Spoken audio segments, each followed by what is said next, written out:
সম্মানিত দর্শক, আওয়ামী লীগের তরুণ নেতাদের মধ্যে যে কজন বেশ আলোচিত, কারো কাছে হয়তো সমালোচিত, তাদের মধ্যে জনাব রাশেক রহমান ইদানীংকালে বেশ আলোচনার ঝড় তুলেছেন। তিনি আ বিগত নির্বাচনে অর্থাৎ ২০২৪ সালে যে নির্বাচনটি হলো, যেটিকে বলা হয় কি বলবো? ওটা কি আমিডামি নির্বাচন ছিল হয়তো, আমিডামি নির্বাচন। তো সেই আমিডামির নির্বাচনে তিনি একজন প্রার্থী ছিলেন। আর তার বাবা দীর্ঘদিন ওখানে সংসদ সদস্য ছিলেন এবং আওয়ামী লীগের কোষাধ্যক্ষ ছিলেন। একসময় আ সেই সিভিল সার্ভিসের কর্মকর্তা এইচ.এন. আশিকুর রহমান। তার দাদা, আত্মীয়স্বজন এরা মানে ওই উত্তরবঙ্গের খুব এলিট পরিবারের সন্তান। বাংলাদেশের যত বিখ্যাত পরিবার-পরিজন আছে আ সবাই তাদের আত্মীয়স্বজন। আর এইচ.এন. আশিকুর রহমান সাহেব উনি নিজে ব্যবসা-বাণিজ্য করতেন। আমদানি রপ্তানি থেকে শুরু করে যেটা ইন্টারন্যাশনাল ট্রেডিং ব্যবসা বলা হয়, সেই ইন্টারন্যাশনাল ট্রেডিং ব্যবসাতে বাংলাদেশের অন্যতম পুরোধা তিনি ছিলেন। অর্থাৎ অর্থনৈতিকভাবে অত্যন্ত সচ্ছল একটি পরিবার। তাদের সঙ্গে একটা সামাজিক উত্তরবঙ্গের যে একটা সামাজিক সম্পর্ক সে ব্রিটিশ জমানা থেকেই তাদের ছিল। তার দাদা রাজনীতিবিদ ছিলেন, মানে নানা, দাদা, খালু পরিবারের সবাই রাজনীতিবিদ, আমলা-কামলা। ফলে কি হলো, রাশেক রহমান আ যখন তরুণ, তো এই তরুণ হওয়ার ফলে আওয়ামী লীগের মধ্যে যারা মোটামুটি এলিট, আ যারা একটু ধরেন ভালো পোশাক পরে, স্টাইলিশ কথাবার্তা বলে, ভালো গাড়িতে চলে, মার্সিডিজ বেঞ্জ, বিএমডব্লিউ এ ধরনের গাড়িতে চড়ে, এরকম অল্প কয়েকটি পরিবার যেমন ধরেন সেই চট্টগ্রামের আ আখতারুজ্জামান বাবু সাহেবের পরিবার যেটা জাভেদ, ভূমিমন্ত্রী হয়েছিল জাভেদের পরিবার। তারপরে ধরুন এই আন্দালিব রহমান পার্থ, যদিও সে বিএনপির পরিবার মানে আওয়ামী লীগ পরিবারের নয়, কিন্তু আওয়ামী লীগের আত্মীয়স্বজন হওয়ার কারণে, শেখ হেলালের জামাই হওয়ার কারণে তাকে ওই অর্ধেক আওয়ামী লীগ, অর্ধেক বিএনপি, অর্ধেক বিজেপি এরকম মনে করা হয়। তারপরে সালমান এফ রহমান সাহেবের ছেলে শায়ান রহমান। এরপর ধরুন এই যে আনিসুল হক সাহেবের যে আনিসুল হক সাহেব যে আইনমন্ত্রী, যদিও তিনি অনেক সিনিয়র, এরকম মানে যাদের ৩ টি জেনারেশন মোটামুটি ভালো ছিল, সেই ভালো জেনারেশন থাকার পরে অর্থনৈতিকভাবে, সামাজিকভাবে যারা সচ্ছল, সবল এবং যাদের বয়স ৫০ বছরের নিচে, সেই মানুষগুলো, তরুণরা আ সেই ২০০৯ সনের পর থেকে যারা মিডিয়াতে এসে দলের পক্ষে কথাবার্তা বলছেন, তাদের মধ্যে রাশেক রহমান অন্যতম। এখন যখন দল ক্ষমতায় ছিল, সঙ্গত কারণে তিনি দলের পক্ষে কথা বলতেন এবং এটা ছাড়া তার কোনো উপায় ছিল না। কিন্তু তিনি পক্ষে যে কথাগুলো বলতেন, সেই কথাগুলো বলতে গিয়ে তার যে অ্যাটিটিউড, বডি ল্যাঙ্গুয়েজ, এটা মানে আওয়ামী লীগের অন্য লোক আছে, তার প্রতিপক্ষ যারা আছে, তারা আসলে পছন্দ করতেন না। এর কারণ হলো আমাদের দেশের তো মানে বেশিরভাগ মানুষ প্রান্তিক জনগোষ্ঠীর, সেখান থেকে উঠে এসে অনেকে নেতা হন। তো তারা যে ধরনের দুর্ভিক্ষ কবলিত থাকে, পোশাকের মধ্যে একটা ছিন্নতা থাকে, মলিনতা থাকে, বিনয়ী থাকে। তো সেটা আ রাশেক রহমানের মধ্যে ছিল না। সে ব্র্যাগ ব্রাশ করে চলতো, মার্সিডিজ গাড়িতে করে চলতো, ইংরেজিতে কথা বলতো, বাংলাতে কথা বলতো। আর লেখাপড়া, দেশের বাইরে লেখাপড়া করেছে। এর বাইরেও অন্য বইপত্র পড়ে তার কাছে প্রচুর রেফারেন্স ছিল। ফলে তার সঙ্গে যারা কথাবার্তা বলতে আসতো, তিনি হয়তো আ বিনয় দেখিয়ে অনেক জিনিসগুলো আ মানে মেনে নিতে পারতেন। কিন্তু সেটা দেখলে তিনি রিভোল্ট করতেন। তাচ্ছিল্য করে, "এই ঘোড়ার ডিম তুমি কি জানো? এটা জানো।" ফলে এজন্য সে আওয়ামী লীগ জমানাতে আওয়ামী লীগের যারা প্রতিপক্ষ তারা তাকে রীতিমতো বেয়াদব হিসেবে মনে করত যে এটা একটা জাত বেয়াদব। এখন পট পরিবর্তনের পরে রাশেক রহমান আ তিনি দেশের বাইরে আছেন, আমেরিকাতে আছেন। তো আমেরিকাতে থেকে তিনি বক্তব্য দিয়ে যাচ্ছেন এবং সেই বক্তব্যগুলো নির্মম, নিষ্ঠুর এবং আওয়ামী লীগের বেশিরভাগ লোকের জন্য রীতিমতো অবমাননাকর। তিনি বিভিন্ন সামাজিক প্ল্যাটফর্মে যারা সাক্ষাৎকার নিচ্ছেন, তাদের মধ্যে শারমিন চৌধুরী আছেন, একসময় ডিবিসি নিউজে ছিলেন। তো অন্যান্য যারা আছেন এদের সঙ্গে তিনি প্রায়ই টকশোতে অংশগ্রহণ করেন এবং সেখানে প্রায় প্রতিদিনই তিনি একটার পর একটা বোমা ফাটান। তার বক্তব্যের যে মূল বিষয়গুলো, সে বিষয়গুলো হলো যে আওয়ামী লীগের পতন হয়েছে। আওয়ামী লীগের যারা লোকজন যে ন্যারেটিভগুলো তৈরি করেছে যে ম্যাটিকুলার ডিজাইন, চক্রান্ত বা সেই আমেরিকান ডিপ স্টেট থেকে শুরু করে এদের কারণে হয়েছে। আওয়ামী লীগ ছিল একদম সাত ধোয়া তেঁতুলের বিচি, আওয়ামী লীগের কোনো দোষ ছিল না। রাশেক রহমান মনে করেন যে না, দুটো একসাথে হয়েছে। আওয়ামী লীগের দোষ ছিল, আর সেই দোষের সূত্র ধরেই যে রাজনৈতিক প্রতিপক্ষ তারা সেটাকে মার্কেটিং করেছে।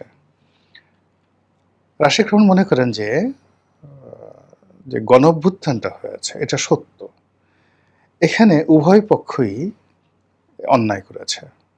আওয়ামী লীগের যারা লোকজন ছিলেন তারা মানুষ মেরেছে, পুলিশ মানুষ মেরেছে, আবার হয়তো আওয়ামী লীগের যারা প্রতিপক্ষ তারাও আওয়ামী লীগকে ফাঁসানোর জন্য পুলিশ মেরেছে বা অন্য অনেক কিছু করেছে, থানায় পুড়িয়েছে।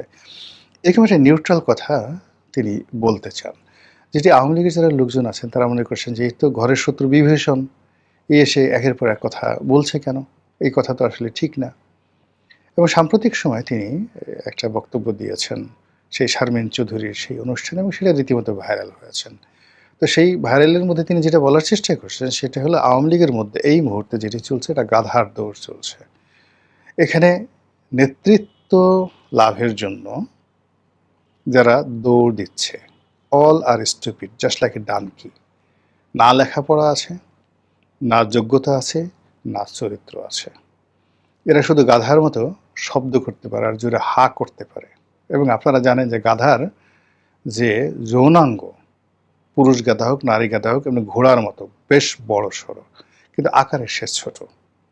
গাধার যে স্বর পৃথিবীর সবচেয়ে কর্কশ এবং বিশ্রী, যেগুলো শুনলে আপনার মেজাজ গরম হয়ে যায়। গাধা যদি আপনার সামনে দাঁত বের করে হাসে, শব্দ করে, আপনার সেই দিন ঘুম হারাম হয়ে যাবে, আপনি 2 দিন ভাত খেতে পারবেন না। গাধা যদি আপনাকে কোনো কারণে তার বিশেষ অঙ্গটি বের করে দেখিয়ে দেয়, পুরুষরা ওটার আকার আকৃতি দেখলে, আপনি ঘোড়ারটা দেখলে সহ্য করতে পারবেন, কিন্তু গাধার ওটা দেখলে আপনার মেজাজ গরম হয়ে যাবে। গাধা ডাক দেয়, এবার গাধা মাঝে মধ্যে আক্রমণ করে, রাগ হয়ে যায় গাধা, রাগ হয়ে সে কামড় দেয়, গাধা জোরে কামড় দেয়, এবং গাধা সেই কামড় ভয়ঙ্কর ধারণ করে। ফলে স্বয়ং আল্লাহ রাব্বুল আলামিন মানে যখন বিরক্ত হয়ে গেছেন, আল্লাহ কোনো কাউকে, তার কোনো গুনাহগার বান্দাকে তিনি যখন মেনশন করতে চান, উল্লেখ করতে চান, তখন তাকে গাধার সঙ্গে তুলনা করেন যে তার কণ্ঠস্বর গাধার মতো কর্কশ। কিন্তু গাধার যদি আপনি জেনেটিক বিষয়গুলো আপনি বিচার করেন, বিশ্লেষণ করেন, আমি যে কথাগুলো বললাম যে তার কণ্ঠস্বর বিশ্রী, সে দাঁত বের করে যখন ভেংসি মারে খুব খারাপ, কামড় দেয় আরও খারাপ, সে যখন তার বিশেষ অঙ্গগুলো প্রদর্শন করে, বের করে, এবং যত্রতত্র, মানে দুটো প্রাণী আছে তাদের এই যৌনতা একেবারে অশ্লীল পর্যায়ে। একটা হলো কুকুর, হলো 1 নম্বরে, এর কোনো লজ্জা শরম নেই, আর গাধা। তো রাশেক রহমান যেটা বলার চেষ্টা করছে যে এখন আওয়ামী লীগের যারা নেতৃত্ব দিচ্ছে বা নেতৃত্ব দেওয়ার জন্য যারা দৌড়াদৌড়ি করছে, জাস্ট লাইক এ রানিং, কার আগে পৌঁছানো যায়, লন্ডন থেকে কে আগে দিল্লিতে আসতে পারে, আমেরিকা থেকে কে আগে দিল্লিতে এসে দেখা করতে পারে, কে কলকাতার বৈঠকে অ্যাটেন্ড করতে পারে, এই লোকগুলো গাধা। দে আর জাস্ট ডানকি, অন্য ভাষায় বলি স্টুপিড, নুইসেন্স অ্যান্ড ননসেন্স, এগুলো এক। ফলে আওয়ামী লীগের যাদের একটু বোধ বুদ্ধি আছে তারা তো মেজাজ গরম, এই ছেলে বেয়াদব, সে আমাদেরকে কি সমস্ত গাধা বলল। 2 নম্বর হলো যে রাশেক যেটা বলার চেষ্টা করছে যে এই গাধা তারা দৌড়াচ্ছে, এখন কে ফার্স্ট হলো, কে সেকেন্ড হলো, কে রানার্স আপ হলো, কে ফেল করলো, যে পরাজিত হলো, ডাজ নট ম্যাটার, অল আর গাধা। যে দৌড়ে ফার্স্ট হলো, ফার্স্ট হয়ে সে নেতৃত্ব পেল, ও গাধা। যে পিছনে পড়ে রইল, ফেল করলো, সেও গাধা। গাধার মধ্যে কে ফার্স্ট হলো, কে ফেল করলো, ডাজ নট ম্যাটার। এখানে তো কোনো আরবীয় ঘোড়া যাচ্ছে না, এখানে তো কোনো যাকে বলা হয় চিতাবাঘ যাচ্ছে না, দ্রুতগামী প্রাণী যাচ্ছে না, এখানে রয়্যাল বেঙ্গল টাইগারের কোনো প্রতিযোগিতা হচ্ছে না, এখানে সব গাধার দল এই কাজগুলো করছে। তিনি অনেকগুলো মানুষের নাম মেনশন করে, তিনি বাই নেমে না আমরা যেগুলো বুঝতে পারি, তার বক্তব্যটা হলো ব্যবসার নামে, দল পরিচালনা করার নামে। পুরো আওয়ামী লীগের জামানাতে একটা বিরাট সিন্ডিকেট ছিল। এই সিন্ডিকেট পুরো আওয়ামী লীগের নেতৃত্বটিকে তারা ক্যাপচার করে রেখেছে। ওর বাইরে কেউ সাংগঠনিক সম্পাদক হতে পারেনি, ওর বাইরে গিয়ে আওয়ামী লীগের কোনো জেলা পর্যায়ের উপজেলা পর্যায়ের নেতা হতে পারেনি। ফেলো মাল, ফেলো করি, ঢালো তেল, তারপরে নাও পুরস্কার। এইভাবে শুধুমাত্র কমিটি বিক্রি করে, এমনকি ছাত্রলীগের একটা জেলা পর্যায়ের কমিটিতে সভাপতি পদের জন্য নাকি 1 কোটি টাকা লেনদেন হয়েছে।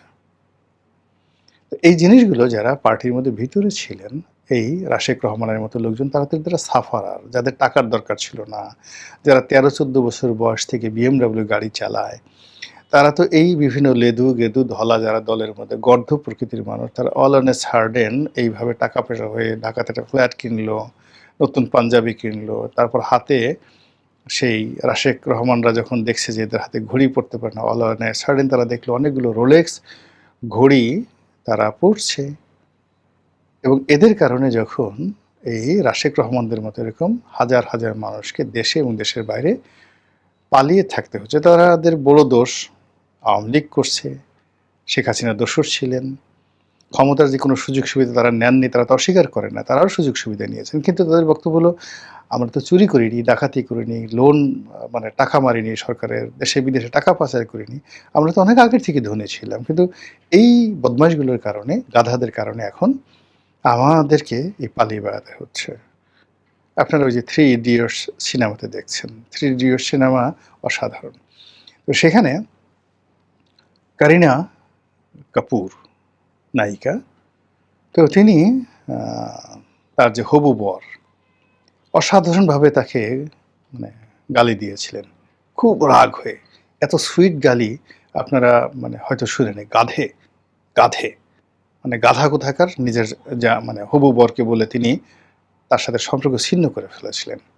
তো একইভাবে রাশেক রহমানরা চাচ্ছে যে ওই 3 ইডিয়টসের ক্যারিনা কাপুর যেভাবে তার হবু বরের যে গাধামি, ডানকিনেস যেটিকে বলা হয়, সেটা বুঝতে পেরেছিল এবং তার সঙ্গ ত্যাগ করেছিল। কিন্তু আওয়ামী লীগ এখনো পর্যন্ত তার যে গর্ধব, সেই গর্ধবের কবল থেকে রক্ষা পায়নি। এই গর্ধবরাই নেতৃত্বের জন্য দৌড়াচ্ছে। আগামীতে যদি এই গর্ধবরা আবার সেই নেতৃত্বে আসে, এই দল দেশে ফিরে যাবে, নতুন রাজনৈতিক বন্দোবস্ত করবে, মানুষের মনোরঞ্জন করবে, এটা একেবারে অসম্ভব। আওয়ামী লীগের অনেক লোক দেখবেন যে নর্মালি তুমি কেমন আছো, আমরা একটা কথা বলি না, সেটা ভাব নেবে, একটা নেতা নেতা ভাব, আই কি খবর, কেমন আছো, এরকম একটা ভাব। কণ্ঠস্বরের মধ্যে সবাই একটা বঙ্গবন্ধু বঙ্গবন্ধু ভাব তুলতে চায়। 2 কলম লিখতে জানে না, 2 কলম পড়তে জানে না, পড়াশোনা নাই, পায়ের নখ থেকে মাথা পর্যন্ত চরিত্রহীনতা। মানে এদের সঙ্গে আসলে যদি আপনি গাধারও তুলনা করেন, গাধার যদি জবান থাকতো, গাধা রাগ হয়ে যেত যে তুমি মানে তোমাদেরকে আসো, মানে গাধা রাগ হয়ে সেই রাশেক রহমান যাদেরকে গাধা বলছে, গাধা এদের মান এত নিম্ন পর্যায়ের যে যদি গাধার জবান খুলে দেওয়া হতো, এই গাধাগুলো মানে অরিজিনাল যেটা প্রাকৃতিক গাধা, সেটা রাশেক রহমানকে একটা কামড় বসিয়ে দিত যে তুই আমাকে কেন এদের সঙ্গে তুলনা করলি। এরকম চলছে, আওয়ামী লীগের মধ্যে চলছে, দেশে দেশের বাইরে। এর মধ্যে নেত্রী আসতে চাচ্ছে, নতুন নেতৃত্ব প্রতিষ্ঠা করতে চাচ্ছেন, সজীব ওয়াজেদ জয়, এখানে আবার নতুন করে রিঅর্গানাইজ করছেন সব কিছু। তো দেখা যাক কি হয়, কাদের বিজয় হয়, দৌড়ে কারা জয়লাভ করে, এবং শেষ পর্যন্ত এই দলটির রাজনীতির যে গন্তব্য সেটা কোন পর্যায়ে গিয়ে থামে।